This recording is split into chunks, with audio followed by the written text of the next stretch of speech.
It's degree, it's good, it's useful, but now how are you going to use the degree? How are you going to use this? How are you going to use your knowledge within the society? And just to get a social status as, you know, the distorted mind that we have in the great majority Arab countries, for example, is the way we deal with physicians and computer scientists and engineers. If you want to be somebody, be a doctor, tabib, or a university professor. The value we give to professions and the way we deal, it's just showing, it's revealing the problem that we have with knowledge, because it's not about service, it's about how we get a reputation. Knowledge is about serving, it's not about your reputation, it's not the title. We always have to remind ourselves that one day we are going to be in front of God, before God, with no title. He's not going to call us professor, doctor, sheikh. Meaning that the true knowledge, it's how I'm serving, I'm using this knowledge to serve the people. And then having this in mind, this is where you keep first your identity. And your identity is not only a cultural identity, there are many things that are good in your identity.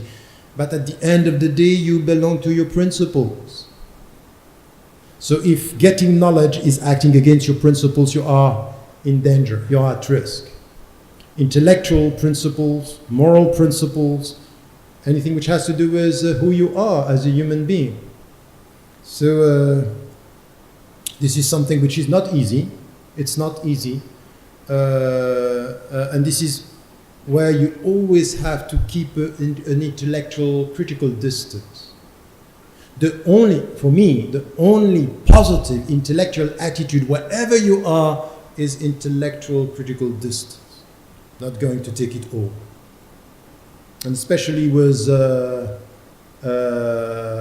Muslims or Muslim institution or Islamic institutions or non-Muslim, everything, it's just a critical distance. Because you always see that the very good intention at the beginning could be distorted as through the means or the use of the means. Now, about Palestine, how can we have two problems with our political commitment. If I might say, how in the West we are going to talk about Palestine. And by the way, let me start with this. We are on the side of the oppressed, and one of the main problems that we have wherever we are in the Muslim majority countries or in the West is to focus on one and to forget others. So the starting point is to be heard about Palestine. We should be heard about other struggles and resistance. And not only Muslims. Be on the side of the oppressed. We don't hear Muslims talking about Tibet. We don't hear Muslims talking even about what is happening in Africa. We don't talk enough about people who are treated in a way which is the new slavery of our time. So we only come about Palestine, or we only come about Islam and Muslims. I'm sorry, this is selective resistance, and by itself there is a problem. In itself there is a problem. It means there is something wrong in your mind, in the way you deal with humanity. Being on the side of the oppressed is to hear you in other things, in other situations. Where were the Muslims when what happened in Rwanda? We didn't speak, while many people, Muslims and non-Muslims, were on the side of the oppressed. And Muslims opened their mosques to help the people to be protected. But in fact, we didn't talk because the victims were not Muslims.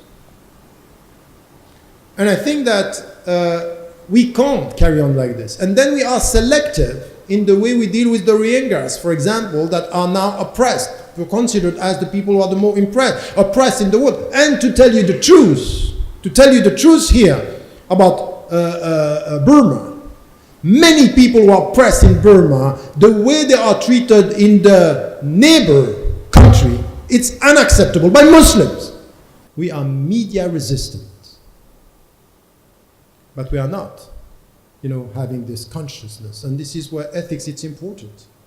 The ethical people are the people who are vocal when silence is the rule. Not when the media are talking about this. Because when the media are talking about this emotional resistance. when the media are silent and the world is silent, this is intellectual and practical political resistance. Don't wait for the people to be killed just to remind the people that there is, you know, killing and people being. So this is,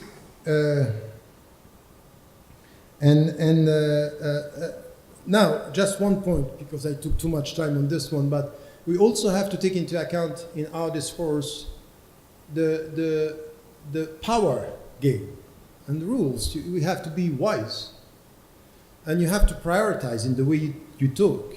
Sometimes when we are emotional, we start with the end. We start with, you know, no, you know why today there is this very deep and very, very big wave of Islamophobia and targeting the Muslims for who they are. Because the more you are, we have been asked for years, be integrated in the West, and the more we are integrated, the more dangerous we are. Because you know how to talk. You get the rules. And the politicians, they know that. At the end, democracy is about opinions and numbers. And this is why everywhere in the West, the feeling, the emotional support towards Palestinians is changing towards more support from the people. So the elite and some of the lobbies, they are changing this by making us a threat. But we should not come as Muslims. We should come as citizens with others. And this is where we have, I'm sorry, the Palestinian issues is not a Muslim business. It should never be this. First, because they are Christians, and some of them paid a very high price, and we have to respect this. And people who have no religions, you also have to celebrate this with them. We also have to be on their side. It's not a Muslim business. And by the way, any discussion about repression and ethical terms should never be only from the victims. You know, racism against the black people is not a black business. It's not. And we Muslims, we make it a Muslim business. Islamophobia, it's Muslim. No, I'm sorry, it's not. We have to widen the scope. On ethical terms, this is where principles are important, and this is where our struggle is important. Very quickly, because I took much, because this is a topic which is dear to my, very important for me, and I think we have to talk about it. In a sense, you were asking the question, if you are, you don't, where were you? Yeah, you were asking the question, if you don't know about things, how can you be accountable?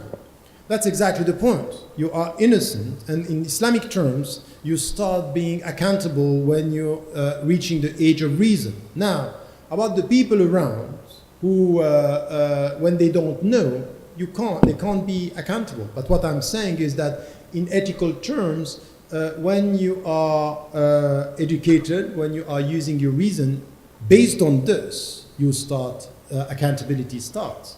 So this is why we have to start, and wherever you are today, you cannot say in our world, except for some, you know, very remote tribes and people, but in fact, we all have responsibilities and accountability that it's based on our knowledge of the rules, our knowledge of the values, and our knowledge of all what I was talking about.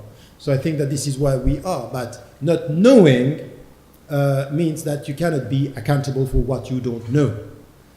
We have to be here very clear that ignorance could be a state, but promoting this kind of ignorance about morality and ethics, this is not protecting us from being accountable, because we have to go beyond this. We have the responsibility to get more knowledge and to know and to be involved. So I don't know if you are talking about this or talking about knowing the religious teachings and how we can be responsible. It's more about practical terms. So the second question that you were asking about cultural value, that's a good question, and it has been debated. The way I put it, I keep on repeating this because it helps me to summarize what I think, is that there is no religion without culture, there is no culture without religion, but religion is not culture. meaning that